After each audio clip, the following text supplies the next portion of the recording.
Boost your power and spin potential with the all-new Yonex VCORE 100.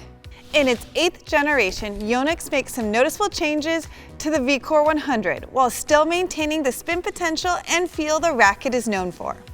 New for 2026, Yonex redesigned the beam for better maneuverability and widened the grommet holes for greater snapback. The modified isometric head shape offers easier power and more depth. Previous technologies like NAMD flex force and vibration dampening mesh remain in the Racquet.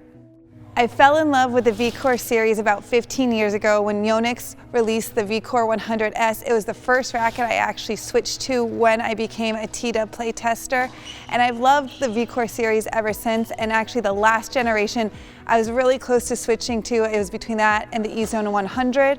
So I was really excited to see what this update had in store, and what I noticed right away was that there was more power, more spin, and an even higher launch angle. So when I was rallying and just having a good time practicing, I loved grooving with this racket on ground strokes.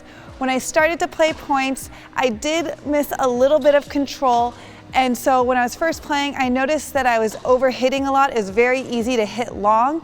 And so then I was trying to adjust and add spin, which the Racquet does quite well, and I was adding almost too much spin and the ball was dipping in the net. So it did take a little bit of time for me to adjust to how the Racquet plays. One thing I really did love about this racket from the baseline was my defense. When I was reaching for a ball, I was able to get the racket under the ball, and man, I could get the ball deep in the court and get myself back into position, a couple extra shots than I would normally get to. And then when I approach the net, I just like to keep it simple. So I really just punched the volley deep and ended the point. It's really easy to get the racket into position. And then on serves and returns, starting off the point, I really utilize that power and spin potential. Use that power on the first serves and on my second serve returns, and then made sure I use that spin to keep the ball in the court. Overall, this was a really fun update. There's a lot of spin, a lot of power. I found that I actually played better with it the longer I got into the playtest and got used to all of that together. But I think between this and the VCORE 98, I'm choosing the 98. I've always known the VCORE 100s to be really easy to use with easy power, depth, and really great spin. And with this latest generation, I feel like it just kind of kicked up those attributes up a notch. On my ground strokes, I've still found this racket to be pretty user-friendly, and I was definitely getting a lot of net clearance and depth on my shots. But what really caught my eye was the spin.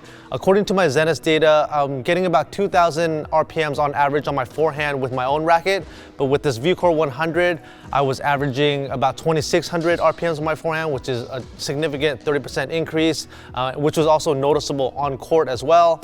And that spin was definitely needed because I felt like at those times when I was really pressing and trying to swing out, if I wasn't careful about adding spin, then I was launching the ball deep. So I feel like if you are a player that hits the ball a little bit flatter, you have more of a traditional continental Eastern grip, then you might struggle with depth control with this racket. But if you do like to attack with topspin and you have a semi-Western or full Western grip, then I think you're really going to enjoy this one. The outgoing version of the VCORE 100 was my favorite VCORE to date. So knowing this play test was coming up, I dug out my sand beige version of the VCORE 100 and started hitting it just because I knew it had a little bit of a higher launch angle compared to my own racket, which has a slightly tighter string pattern to get used to and get ready for this play test. And as soon as I started swinging this 8th gen, I noticed it was just slightly higher even than that outgoing 7th generation VCORE 100. And that meant lots of easy depth. Like Britney, I had a lot of fun when I was drilling with this racket. I found I could be very consistent, get very deep balls, and hit lots of topspin. However, when it translated into point play with my flatter game style, I did struggle initially with getting that ball into the court. And when I was trying to put the ball away, I was often sending it a bit long, over hitting.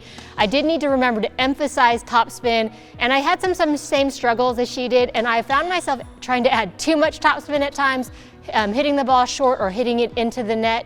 But however, I did find this great to be when I was really digging out a ball. That I was getting balls back over the net and deep into the court I had no business getting back. Usually with those would be like points over, game to, point to my opponent, but I was staying in those points and managing to get some of those points back on track.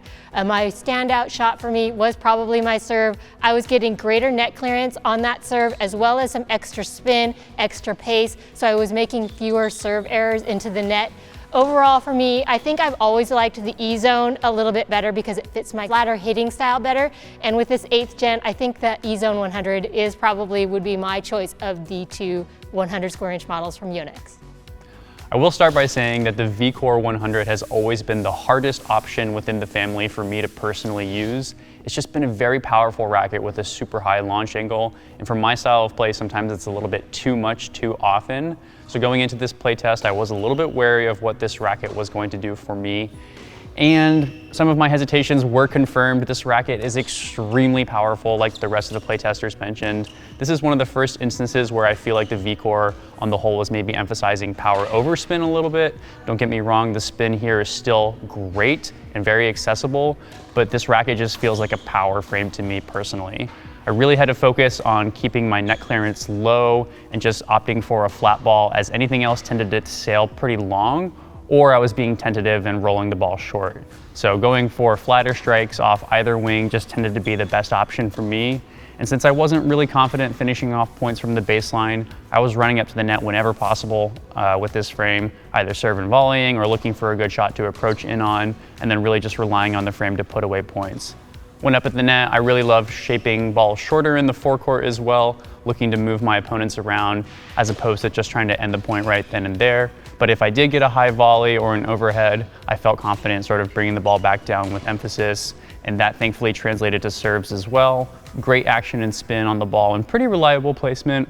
I would have maybe liked a little bit more control to go after some more aggressive targets, but on the whole, just a very consistent serving experience. On return, I did struggle to sort of flatten out my shot a little bit. It was a little bit harder to go after the targets that I'm looking for on return, so I just sort of focused on going up the middle and aiming for depth, which worked pretty well. But again, it's not going to be my preferred racket on return. And then compared to the 98, I'm easily going to pick the 98 over this one. But I do think that there is a certain type of player who is going to benefit from the amount of power that this frame is inherently working with. That wraps up this playtest of the Yonex VCORE 100. For our testing frames today, we strung up the racket with a couple of different Yonex polys, including Poly Tour Drive at 53 pounds. Thanks so much for watching. For anything else tennis related, check us out at Tennis Warehouse, Tennis Warehouse Europe, and Tennis Only.